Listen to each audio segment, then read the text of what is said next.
that there were skills, really simple techniques that we can all learn that have a really big impact on how we first experience a moment, experience a day, experience life, and then how we show up and perform and behave and respond to that stimulus. So I love talking about everything mindset related. Also, on top of that, I played safety, so a lot of big collisions, a lot of concussions. I was concerned about my long-term brain health. That really got me curious about how the brain works. And so this is the world I live in. So I'm excited to share with you today a really powerful social framework. I think maybe the most important framework for us to understand in how we relate to other people. So these interpersonal relationships, but we can use the same framework, and I'm going to bring it back to this intrapersonal, like how we lead self. The framework works really well for both, and understanding how these different roles and characters play out, a lot of times in unconscious ways. And then I'm going to teach a real simple technique for responding to life, but most importantly, adversity. And some of those, sometimes I call them the gut punches in life, right? That where life throws us some big curveballs. And I know for all of us, the last couple of years, we've had quite a few curveballs, gut punches. And I know just from doing this on a weekly basis and getting to work with teams all over the world, that all of us have really heavy stuff going on at various times. We all have burdens to carry, and this is a really helpful response plan to all of that. So let's jump into this. I'm going to share my screen. Make sure I'm sharing the right thing here. Perfect. Okay. All right. So let's jump into this performance mindset. So hopefully you all are seeing my screen. It look good. Okay, great. So this is the social model, social framework I want to start off with, just to give us some context to operate from. And this was developed by a psychologist, Dr. Stephen Cartman. And on the left over here, this upside down triangle, we have what he coined the dreaded drama triangle. Oftentimes we refer to it as just the drama triangle. And in this triangle, there are three roles being played out. At the very bottom there, you see the victim role. Now, what's important about this is that we've all been victimized. That's not what this is talking about. To varying degrees, we've all been victimized at times. This is talking more about a victim orientation, right? Someone who has gotten stuck in victimhood. And so this becomes sort of the lens through which they're seeing the world. And we've all seen other people. This is really easy to identify in other people, a little more challenging in ourselves. But we see when other people are playing that victim role, right? And the victim is someone who has given their power away. They feel powerless. They don't have any control. They don't have any influence. And they've kind of thrown their hands up in the air. And the narrative going on internally is, poor me, right? Woe is me. This always happens to me. Life isn't fair, right? And I want to be really clear. This isn't saying that someone hasn't been victimized. I'm not saying that at all. This isn't marginalizing when we've been victimized. This is just saying that this person has taken on this role almost as an identity. And this becomes the lens through which they see the rest of the world. Now, in order for there to be a victim, there has to be a persecutor. And so if you look in that upper left-hand corner, you'll see the persecutor.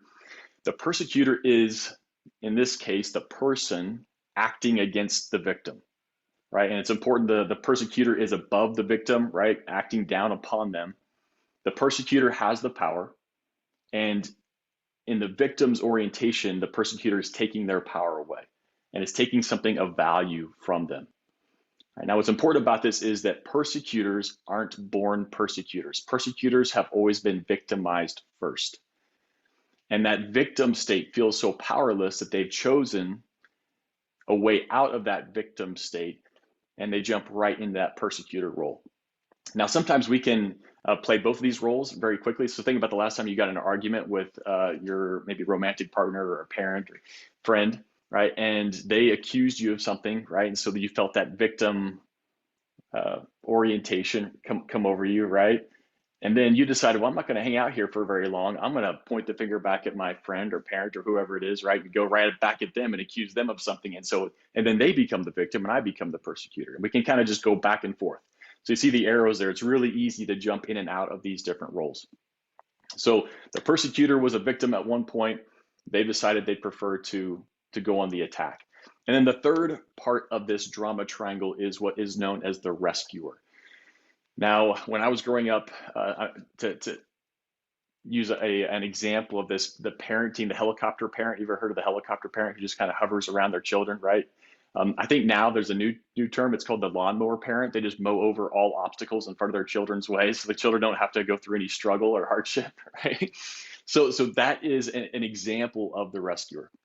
Now, the rescuer oftentimes has good intentions, right? They want to come in, they want to save the day, they want to help the victim, but what they ultimately do is they keep the victim trapped, right? And again, the rescuer is above the victim, and what they're communicating to the victim is that you can't handle this, so I'm going to step in and do it for you. And what the rescuer doesn't realize is they're actually taking power away from the victim as well. So the persecutor and rescuer are taking power away from the victim. And all of these are very interchangeable. So these are the roles that are playing out anytime we see drama. So I want you to begin to pay attention. And when you see drama, I want you to notice who's playing which role, right? And begin to grow an awareness of this. Now, today we're going to learn a simple technique to shift out of the drama triangle, to shift out of whatever one of these roles we most identify with into what's called the empowerment dynamic over here on the right. So here we have this upside right triangle. At the very top, we have the creator. Now, the creator is someone who's taken responsibility for their current life circumstances. They've taken responsibility, and what they realize is that they have far more influence and even in some cases control over their world. The victim gave up all their power. They have no control, no influence. The creator recognizes that we have far greater influence in creating the life that we want, creating the world that we want, than we realize. So the creator has shifted from a problem orientation to a solution orientation. In the lower left-hand corner, the second role in the empowerment dynamic is that of the challenger. All right. Now, the challenger is not focused on blaming the victim. They're not focused on character qualities, which a lot of times the persecutor's language is one of attacking character, right? What's wrong with you? Why did you do this? Right? There's something wrong with you as a person. The challenger comes in and focuses on behavior and says, we've got to do this better. And here's why. Right? The challenger has earned the right to challenge the creator to say, hey, we have an opportunity to get better here, and here's how we're going to do it. So think about a coach, right? A sports athletics coach, and the persecutor coach comes in and screams at the athletes because the athletes are letting them down, and it's really more about the coach's ego that's being hurt in that instance, and less about the athlete. And the challenger coach comes in and says, hey guys, we can get better at this. We can do this better. I believe in you. You've got more in there than what you're demonstrating. And so the challenger has a very different tone as they call the creator to a higher level of performance. And then the last one here is the coach. Right? And this is the parent who says to their child, I've got your back. I'm your biggest cheerleader, but I'm not going to do it for you. And I'm not going to save you from the consequences. Right? But I'm going to walk with you through those consequences, and I'm going to guide you, and I'm going to give you advice, but I'm not going to step in and do it for you. And in this instance, the challenger and the coach are lifting up the creator. See that the creator's above the challenger and the coach, right? So they're empowering the creator to stay in their power and make choices that reflect that. So how do we make this switch? So that's going to be the focus of today. Before we do that, I'd love to just give you a chance to reflect on where you tend to default in the drama triangle. All right. So at school, maybe when an instructor gives you an assignment that's maybe seems a little unfair, or just the workload is a little too much, right? Where do you fall into in the drama triangle? Or what about when you go home, right? And your siblings or your parents kind of push that button that they know that can trigger you, right? Around the dinner table. Or what about when you're stressed, right? When you really feel that overwhelm, right? Which role do you begin to fall into? And so how about we spend maybe 5 or 7 minutes in the breakout rooms and give you chances to talk through this. And then we'll come back and begin moving towards the empowerment dynamic and the solution. Sound good to everyone? Okay. All right, I'm going to open these up here. So we've got, let's do, there we go. We'll do 3 rooms. Okay, so I'll give you a heads up. We'll spend about 5-7 minutes here. So just 1 or 2 minutes each talking through which of the 3 roles you identify with the most. And then I'll bring you back.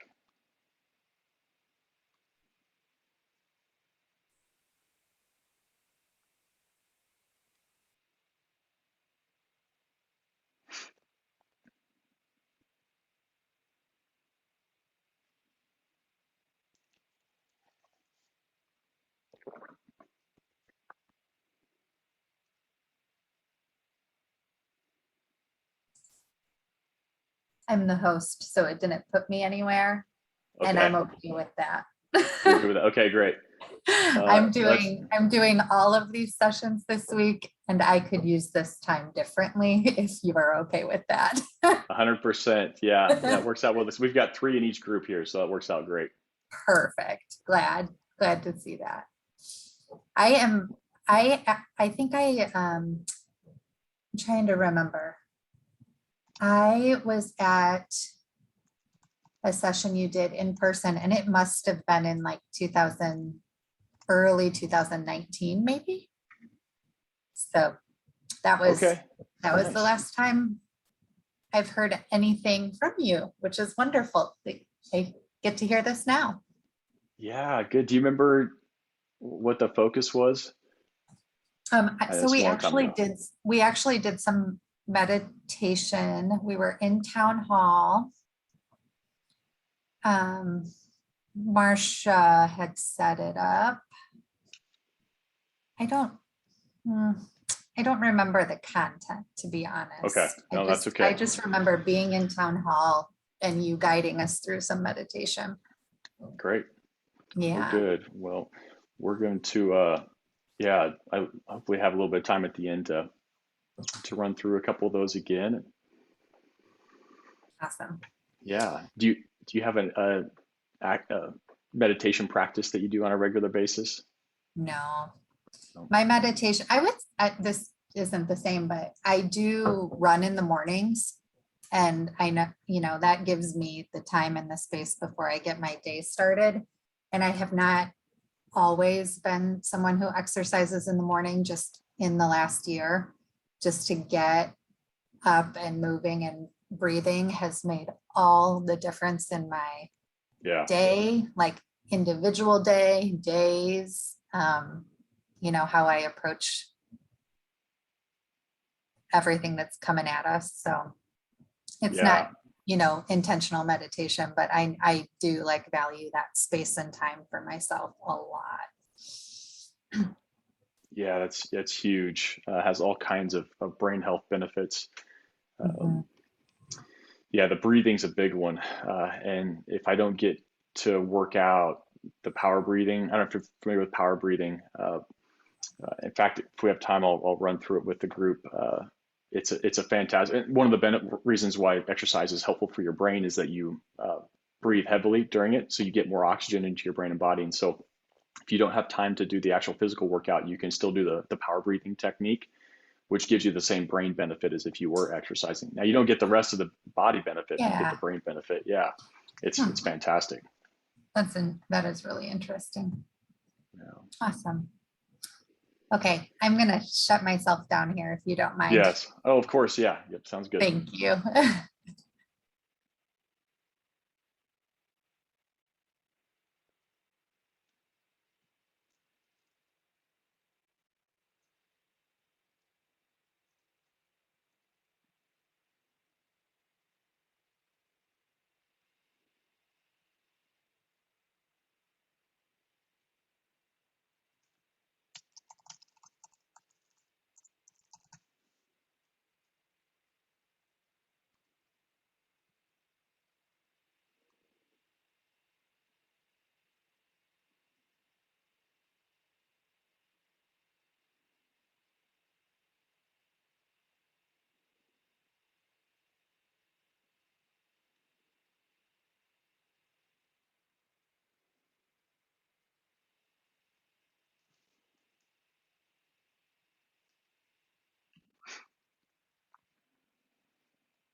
right, welcome back.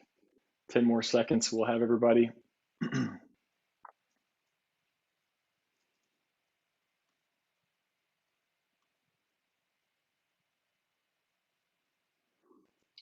Okay, welcome back, everyone. Hopefully you had enough time there to just to talk through those different roles and how easy it is for us to fall into those, and also for us to begin to identify when other people are playing the roles. That awareness is crucial for us to interrupt this drama triangle. Another key element of this, I talked about the intrapersonal connection here, is that we can play all three of these roles ourselves. Right? So I can persecute myself and beat myself up for that past mistake, right? And then I can play the victim, like, oh yeah, I always screw things up. This always happens to me, whatever it might be. So I fall into that common narrative, right? That victim narrative. And then I rescue myself. And that can look a variety of ways. I can find myself scrolling through Instagram or whatever my social media feed is. If I'm over 21, I pour myself a glass of wine. Right? There's all kinds of ways that we escape. And that's what we oftentimes do is we come in and we rescue ourselves because we don't want to feel what we're feeling. We don't want to be trapped in the drama anymore. And so we temporarily escape by rescuing ourselves, but ultimately keep ourselves long-term trapped in the drama triangle because we're not giving ourselves the chance to really deal with what's going on here. So as we begin to grow an awareness of this, we start looking for ways to transition from the drama triangle to the empowerment dynamic. So step number one, going from victim to creator, right? So the victim orientation is problem focused. The creator orientation is solution focused. It's also focused on what's my desired outcome, right? So it's focused on solutions, and it's also taking responsibility for internal state first, which we're going to learn a technique today for that. So then I can begin to take more responsibility for my external state. The problem that most people use is they use drama to try and fix the problem. And what they end up doing is they create as many problems as they fix, right? Because it's coming from a state of resistance. So the key is first take responsibility for my own internal state, and that will positively impact all the behaviors that I decide to engage in, how I evaluate the problem and then try to solve it.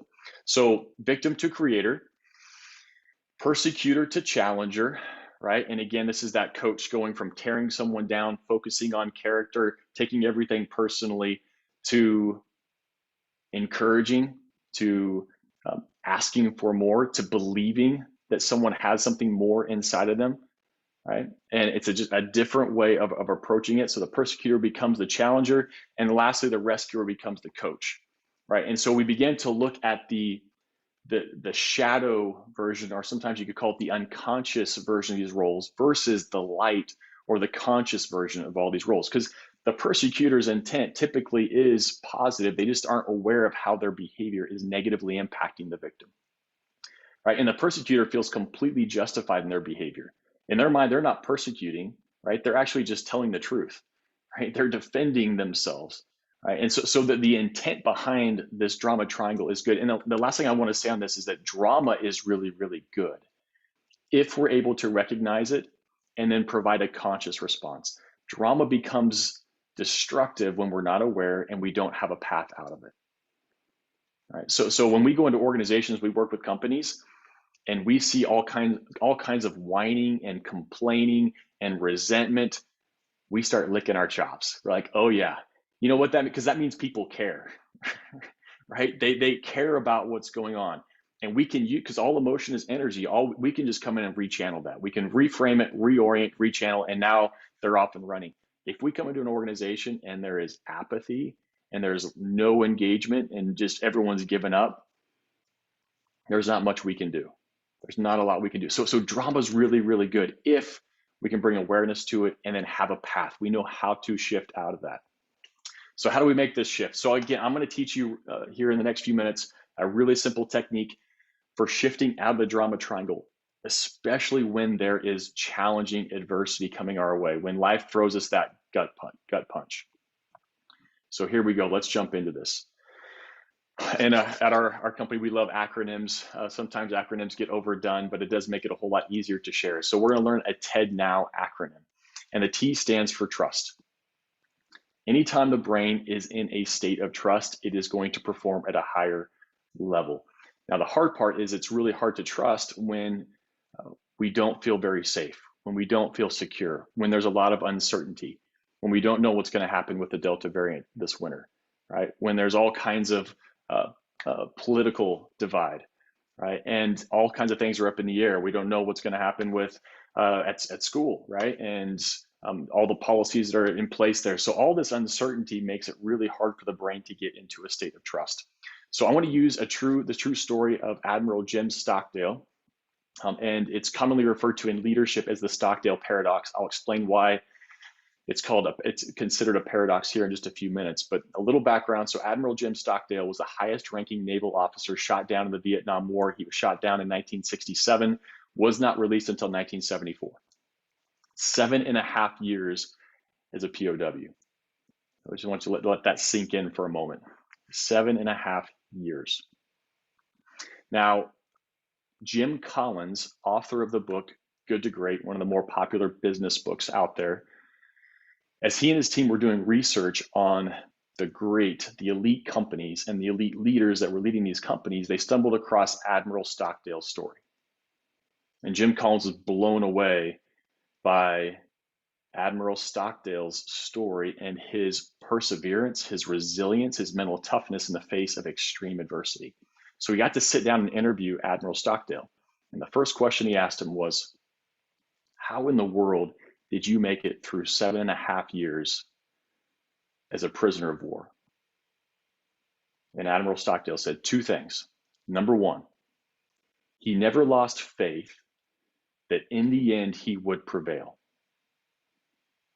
So he never stopped trusting that somehow this was going to work out. He had no idea how, he had no idea when, but he said he never lost that faith or that trust that somehow this was going to work out. Secondly, he said, early in his imprisonment, he decided that this experience was going to be the defining event of his life, that in retrospect, he would not trade. I'm going to say that again. He decided early on in his captivity that this would be the defining event of his life, that in retrospect, so someday in the future, looking back on it, he wouldn't trade. And he said those two things allowed him to endure extreme hardship. So he trusted that somehow in the end he would prevail. And he also trusted that this would serve a greater purpose. That this adversity, this suffering would not be in vain. And that trust helped him endure. Steve Jobs gave a commencement speech at Stanford. And in it, he talked about how you have to trust in something. And he talked about getting fired from Apple, the company he created. Right? And he talked about how devastating it was and how he felt like running away from the valley, and he felt like he let down a whole generation of entrepreneurs. He was crushed by it. But through that adversity, he goes through a litany of amazing things that happened because of this adversity, because he got fired from Apple, that happened that never would have happened if he hadn't been fired from Apple, like starting Pixar. Turned out pretty good, right? Met and married his wife. Started Next, which was the technology that Apple bought from Steve, that got Steve back into Apple for the 2.0 version when it really exploded. So he goes through all this litany of things that happened because he got fired from Apple. Now, it doesn't mean he wasn't victimized, doesn't mean maybe he was treated unfairly. That's not what he was saying. He was just saying that he trusted that somehow it was going to work out. When we can trust in that bigger picture, the brain just starts performing at a higher level. The brain performs at a higher level when it's in this state of trusting. So the T stands for trust. The E stands for embrace. And this is learning how to embrace both our internal world and our external world. And one of the things we focus a lot on with our performance mindset training is emotion, and how we can begin to increase our capacity to feel what we feel. In sports, we work a lot in sports, and one of our mantras is play nervous. And the reason is because a lot of our athletes come to us and they have extreme performance anxiety. I had extreme performance anxiety. And they come to us and they go through our program and they're doing all the daily work on the mobile app and they're training really, really hard. And they get into a big game and they're still extremely nervous, right?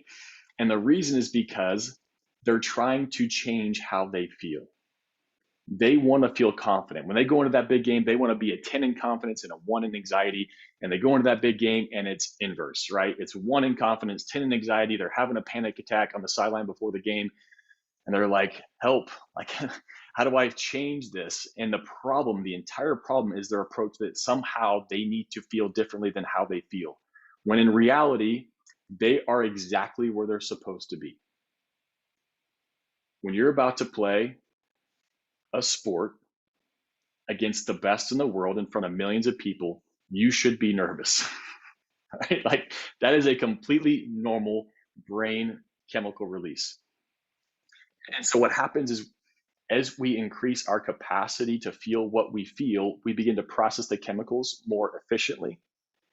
And now we've got a really good energy source. But so many of us are going through life right now, like even today, thinking that we should feel differently than how we feel.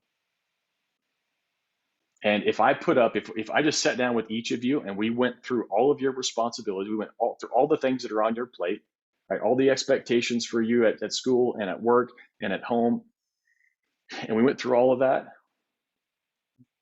the conclusion you would come away with is that, okay, I should be stressed sometimes, and I should have self-doubt, and I should have some frustration, and everything you're feeling is completely normal. That's what I'm saying. Like that is part of the human experience, especially when you're trying to do stuff that matters. And everything you are trying to do, it matters. It's important. Because of that, there's going to be some negative emotion that comes from that, and that is all healthy. It is normal. Now, I want to be really clear. There is chronic anxiety. There is chronic depression. There are some things where we need to go get some professional help, right?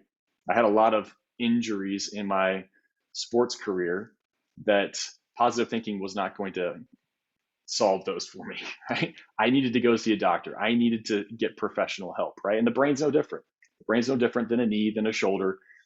Sometimes, and especially when there's been some past trauma, and sometimes I call the drama triangle the trauma triangle, because it's really not being just drama. There's real trauma, right, that we've all been through, right? And sometimes we didn't have the tools back then to process that. And so it can get stored in our brain's memory and the emotional part of our brain in ways that make life more challenging. And so I'm not talking about that aspect. And as important as that is, this is when your brain's responding appropriately to your environment and to all those things on your to-do list.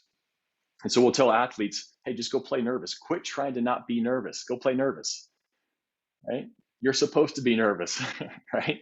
That is normal. And so as we begin to normalize all of this, we're going to realize, okay, yeah, this makes complete sense. All right, if I'm feeling some dissatisfaction or even some depression right now, right, from everything that's going on in the world and the pandemic and the challenges, that is completely normal, completely normal. Right? And now there's all kinds of things that we can be doing to respond to that. This is one of the techniques. I'll teach you a couple more here at the end. But Andrew and I were talking through the break about exercise, all right? How important exercise is for all of our brains, and nutrition, proper sleep, hydration. Most of us aren't breathing properly, getting enough oxygen, right? Being around healthy people, right? That help encourage us. So all those things are impacting our brain health.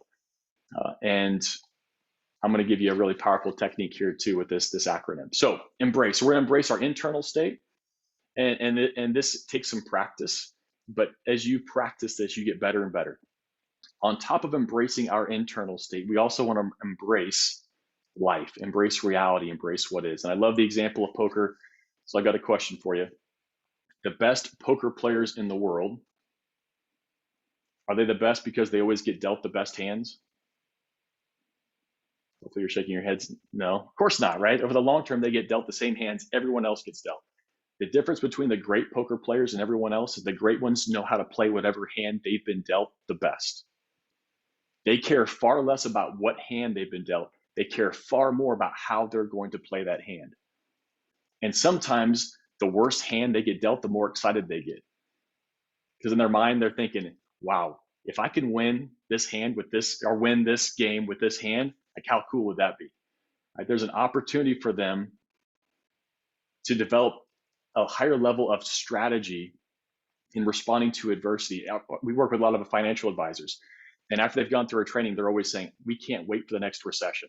like bring on the next recession, which is most financial planners' nightmare, right? When they want to avoid all those difficult conversations and calls from their clients.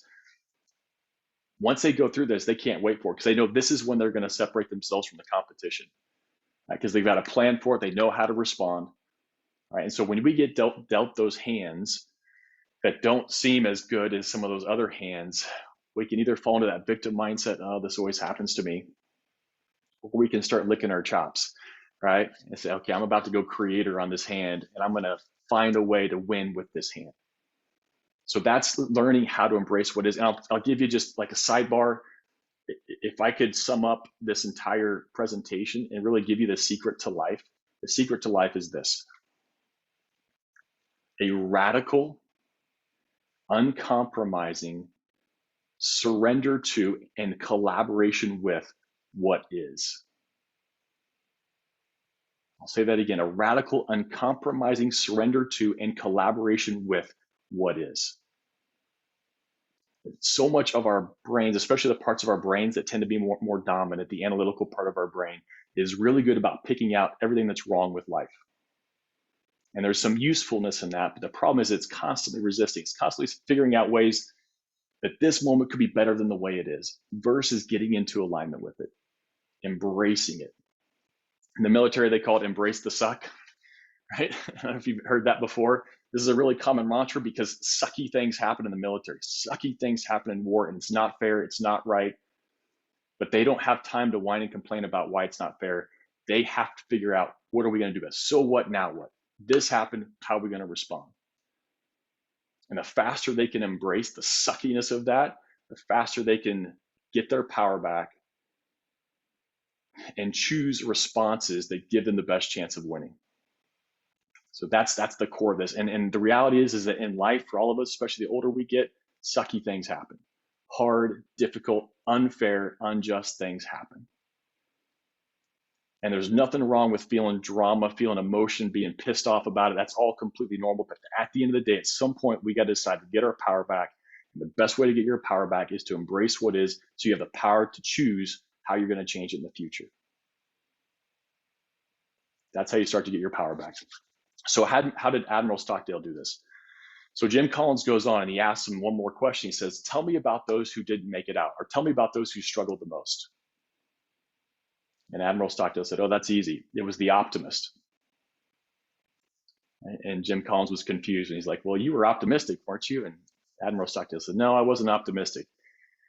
He said, I never lost faith that in the end I would prevail. But the optimist always thought we'd be out by Christmas. And then Christmas would come and go, and they thought, well, maybe Easter. And then Easter would come and go, well, maybe Thanksgiving. Right? And then another Christmas would come and go, and another Christmas would come and go. And he said, eventually, they died of a broken heart because they couldn't embrace what is. And so here he says, you must never confuse faith that you will prevail in the end. Right? You can never lose that trust. It's crucial. You can't lose that, but you can't confuse that with a discipline to confront the most brutal facts of your current reality, whatever they might be, which in this case, we're not getting out by Christmas. And when we can start to align our expectations in the short term with reality, still have really high expectations for the future, this is going to work out. Somehow it's going to work out. But in the short term, we have to be able to embrace reality, embrace what is.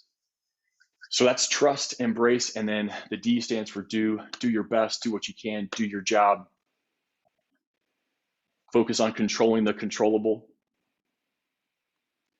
And in the military, going back to this as an example, execute, right? It's all about the ability to focus our attention on what we have control over and go out and do our job.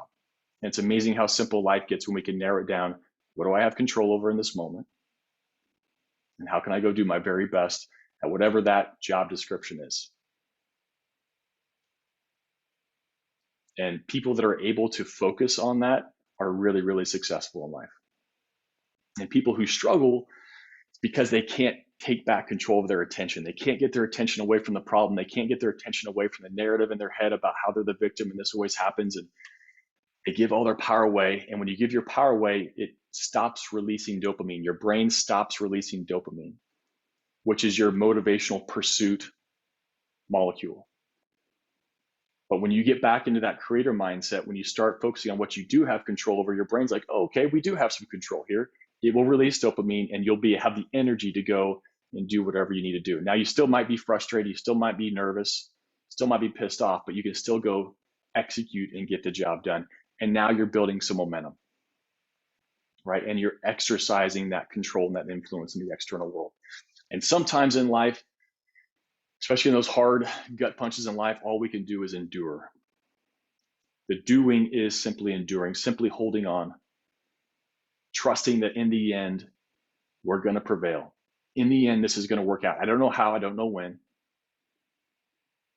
but I'm going to hold on just a little bit longer. Sometimes doing is just simply holding on and enduring. So T, trust, E, embrace, D, do. And then the now is the reminder of the present moment. Bring our attention back to the present moment. The present moment can be an anchor for us. So I'm going to take us through a quick exercise to get us grounded in the present moment. I teach you a couple of techniques, and then love to hear any questions that you all have before we end today's session. So I want to give you a moment to sink into this image. And the part of the brain that we want to activate when we're doing a mindfulness practice or mindfulness meditation is the experiential mind. Now, the experiential mind thinks in pictures. We can use pictures, especially landscape pictures, to activate the experiential mind to make that mindfulness practice a little bit easier. So again, I want to give you just a moment here to sink in to this picture.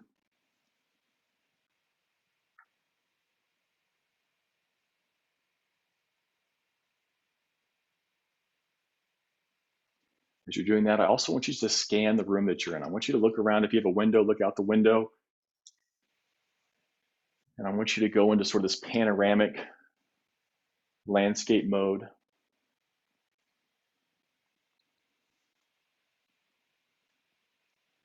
One of the things that happens when we get stressed or overwhelmed, we get really focused on one thing. We get very narrow. So we kind of go into that portrait landscape if you think about on your phone. One of the ways to shift out of that internal state is to expand into landscape mode. Just take in the bigger picture. And it's been a proven way to shift your internal state. So after doing that, I want you to come back to the picture. And I want you to zoom out a little bit. I want you to take in the horizon, take in the mountains in the background, expand your perspective here.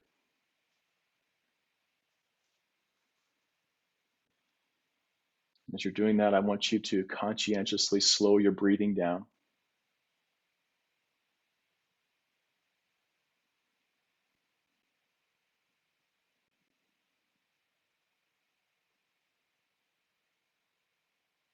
And I also want you to introduce a slight pause between each inhale and each exhale. Just a slight pause before you transition to the next breath.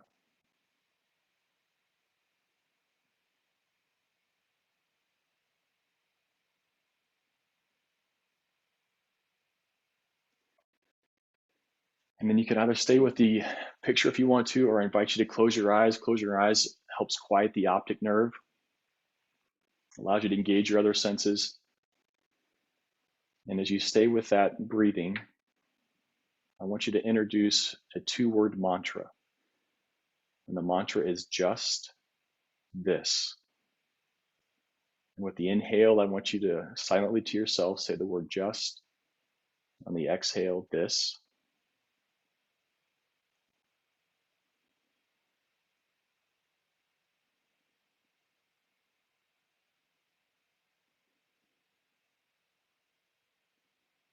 Slow your breathing down even more.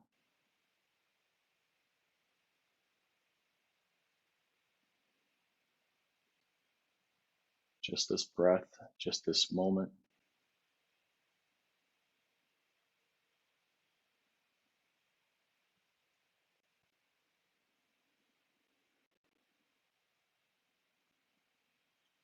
Nicely done. Now I want you to take your attention to that one thing that's keeping you up at night right now. What's that thing that's kind of sitting in there, creating some uncertainty, some anxiety? I want you to get it top of mind.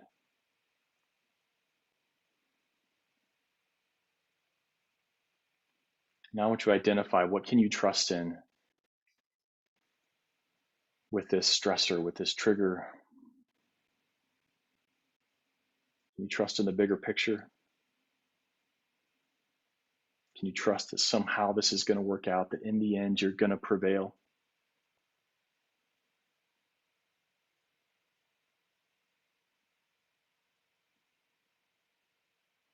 Can you also trust that this could be a defining event in your life that in retrospect you would not trade?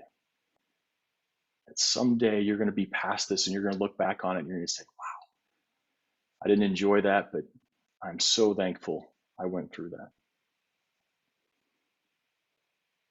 That it served a bigger purpose. And if you can't get there right now, that's okay. Just want to introduce that thought to you. And I want you to practice embracing. I want you to see if you can fully embrace the way you feel about it. Embrace that anxiety, embrace that frustration, embrace that fear, embrace that anger. Let yourself feel it. It's okay.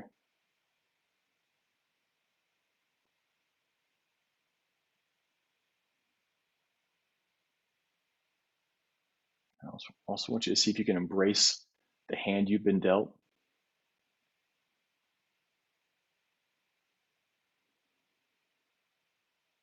Knowing that everyone gets dealt different hands throughout their lives.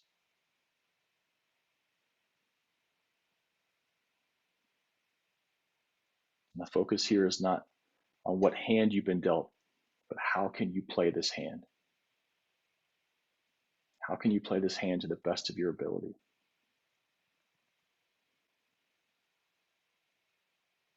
And lastly, do what's controllable in this. Is there anything you can do to change the situation? Maybe you need to remove yourself from a situation. Maybe you just need to choose to embrace it, to say, hey, this is how things are going to be for a little while, and that's okay. Maybe it's just enduring, just holding on. Either way, you're choosing your response.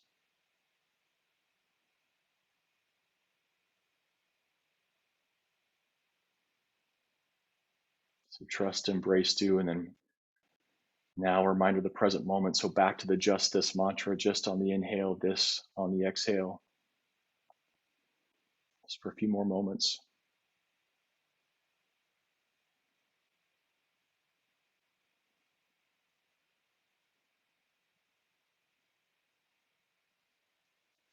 Great job. A couple of deep inhales, big exhales for me.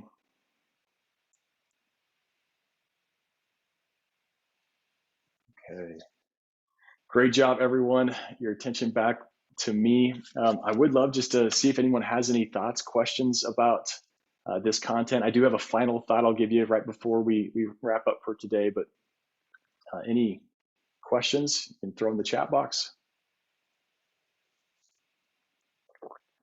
I see Kate's message, Mary's message. Yeah, drama means people care. Really good. Drama's good. Absolutely. Embrace the suck. Kate, yes. Stephen, glad that this was impactful.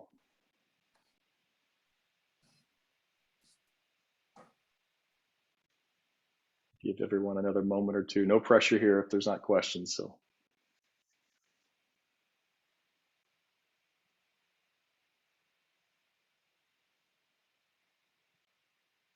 great.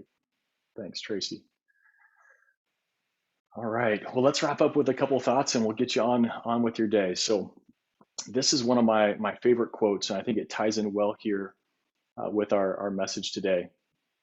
Whoops, got ahead of myself a little bit there. So the Belgian physicist, I'm not going to pretend to pronounce his name, was awarded the Nobel Prize for his theory of what he calls dissipative structures, part of which contends that friction is a fundamental property of nature and nothing grows without it, not mountains, not pearls, not people. It is precisely this quality of fragility, he says, the capacity for being shaken up, that is paradoxically the key to growth. Any structure, whether at the molecular, chemical, physical, social, or psychological level, that is insulated from disturbance is also protected from change and growth. It becomes stagnant. Any vision or anything that is true to life, to the imperatives of creation and evolution, will not be unshakable. We must therefore be willing to get shaken up, to submit ourselves to the dark blossomings of chaos in order to reap the blessings of growth. Friction is good. Fragility is good. Drama is good. This is all part of growth. In fact, neuroplasticity is dependent upon it. The stronger, the more intense the emotion, the greater the opportunity for us to train our brains, for us to actually rewire our brains, and for us to grow. The problem is that none of our brains like discomfort, right? They all want to seek security, seek comfort. And the reality is that security is an illusion. It doesn't exist. We sometimes get the illusion of security, right, with our routines. But at the end of the day, none of this life is guaranteed. And at first, that can seem very destabilizing. It can seem like a demotivating, but if we really let ourselves sit with that insecurity, sit with that instability, it actually can begin to awaken us. And we can begin to thrive in very uncertain times. And we can actually draw power from that. So I want to encourage you in that whatever you're feeling, the challenge you're going through, the adversity, this reality doesn't justify it, doesn't say that, hey, this is good. And it's because sometimes just sucky things happen in life. And so we're not saying that that's good. We are saying that it can serve a greater purpose. And you can use that. You can play that hand in such a way that there's way more good that comes from it than harm. And the last thought here for you, you saw the slide already. Remember, you've got this. I love this because if there's one thing here, if there's one takeaway from now 7-8 years of intensive study in the mind, body, brain system, if there's one thing I've learned, it's that our brains were designed and our bodies were designed to handle extreme stress and extreme pressure. And that as challenging as life seems at times and as challenging as things have been the last year and a half, we can handle a lot more. I'm telling you, you all can handle, I know it may not feel that way right now, but I'm telling you, you can handle a whole lot more, especially with this type of mantra, TED Now, right? And there's other ways that we can help boost our brain health and boost our resiliency. TED Now is a fantastic way, but I'm telling you, even if things get worse this winter with a Delta variant, who knows what's coming? If it gets worse, I promise you can handle it. And you can handle way more than you realize. So be encouraged by that. I love getting to spend time with this group.